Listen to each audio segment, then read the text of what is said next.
throwing stuff around backstage and punching holes in walls seems awfully fucking juvenile. I always hated the money after. You know, it's like, ooh, that's so fun. All right, you owe this much. And I was like, oh, that's terrible. But I hope you had fun throwing that TV in the pool, because here's the bill.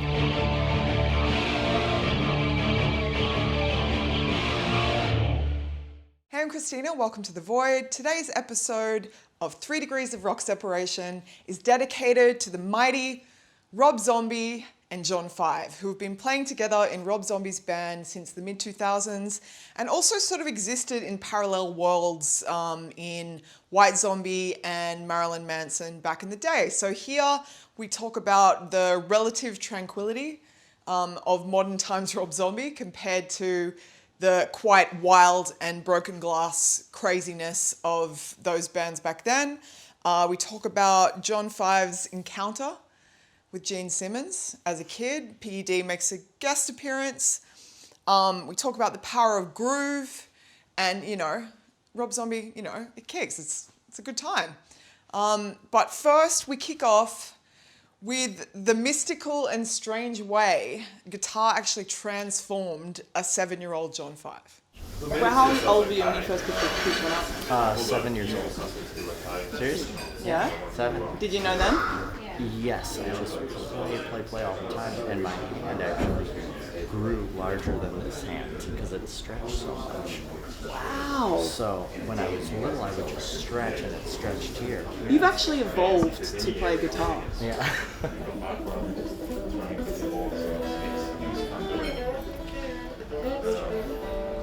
That's some pretty mystical shit right there. Here's a true story, and I can tell this story because this guy's my friend now. I was probably 11 years old, and I, am a huge Kiss fan, and I went to meet Kiss, and I was so young. I was like waiting in the lobby, and Gene Simmons walks by, and I was waiting all day, and I was like, you know what? Screw this. I'm gonna jump in the elevator with him because he just walked right by me. And I'm this little kid, and I'm like, Mr. Simmons, will you sign this, And so he was like, finally just scribbled on it, and I still have the scribble. And I always thought to myself, God, I'll never be like that to people, because I listen, and if it wasn't for the people, I wouldn't be here. Next up, micro story, Piggy D on how he met Rob Zombie. We actually met several times before I was in the band. Yeah? Yeah. I'm trying to think though, actually. I don't actually remember. Well, we first met at Astro Creek kick. Oh. Yeah? Yeah. Just running around backstage. I was a big White Zombie fan. They're gonna pack out the camera guys coming. White Zombie and Marilyn Manson had some goddamn huge albums in the 90s. The Tales of Excess are legendary.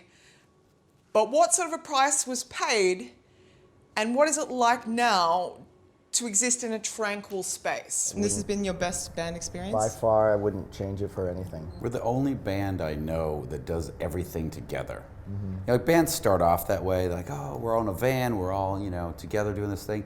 But as time goes on and the years go by, most bands have separate buses for everybody, but we always want to be on the same bus. I mean, not here, of course, but I don't know, because we like being in a band. Even though it's my name, I always wanted it to be a band. Here's a great example. We have 2 dressing rooms, but everyone's always in one, and there's always one. Yeah, one empty room sitting there. How different was it in White Zombie? White Zombie was the exact opposite. There were separate buses, everything was separate. It was not harmonious at all, and that's why it fell apart, because there came a point, it was a hard decision to make, but it just was, it sounds ridiculous to say, but we'd finally had all the success and sold millions of records, and we're doing sold out arenas, and every day was miserable. It was just miserable being in that band, because you're, around people you just don't want to be around, and it's not fun. And you have to walk on stage every night and play with people you don't even talk to, and put on this completely fake show for the crowd, and it just became so phony. I just couldn't do it anymore. Like with this, we're backstage goofing around, we'll go on stage and go, it's real. I hate being phony, and that just felt so disingenuous to go on stage every night and act like, hey, everything's great. It was a disaster. And you guys seem really in sync as well on stage. And what was in Marilyn Manson, was a similar sort of a separated situation, or yeah? It was, of course, it was. It was crazy. It was like you sometimes didn't even want to be in that room because there was you know, chairs going through the window and like, you know, broken glass everywhere. So it's, yeah. And It's we're like, kind of the other way. We're paint drying backstage and trying to tear it up on stage. it's like Yeah. being in a cage and then getting released out of the cage, you know? Because after this much amount of time, all I care about is the show. Yeah. You know, you've seen every backstage hijinks and things go on for 20-something years. Who cares anymore? Throwing stuff around backstage and punching holes in walls seems awfully It's a bit fucking adolescent. juvenile. Really. Yeah.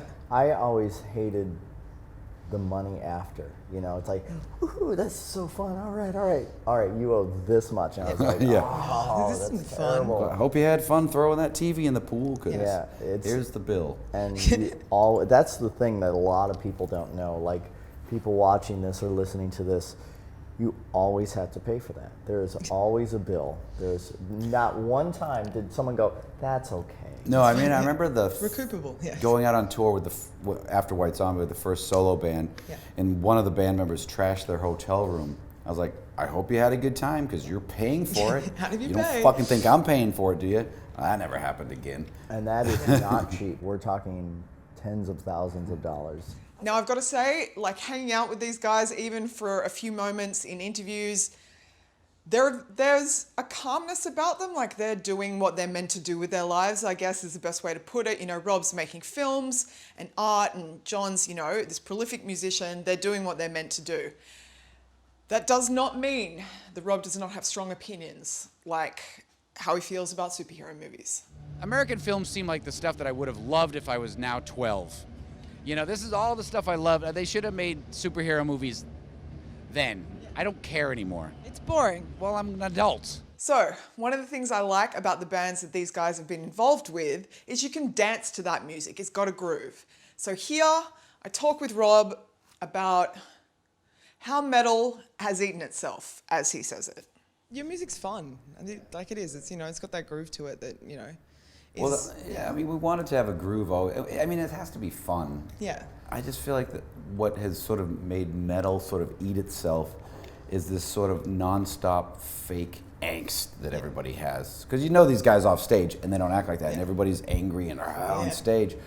And it just sort of like, some of that's great, I mean, but when that's all it is, Yeah. you know, it Aggression doesn't really... doesn't go anywhere. Yeah. I mean, that's why none of the bands get huge, because people get bored with it. It's got to have that groove. Yeah. You know, it's got to have that thing.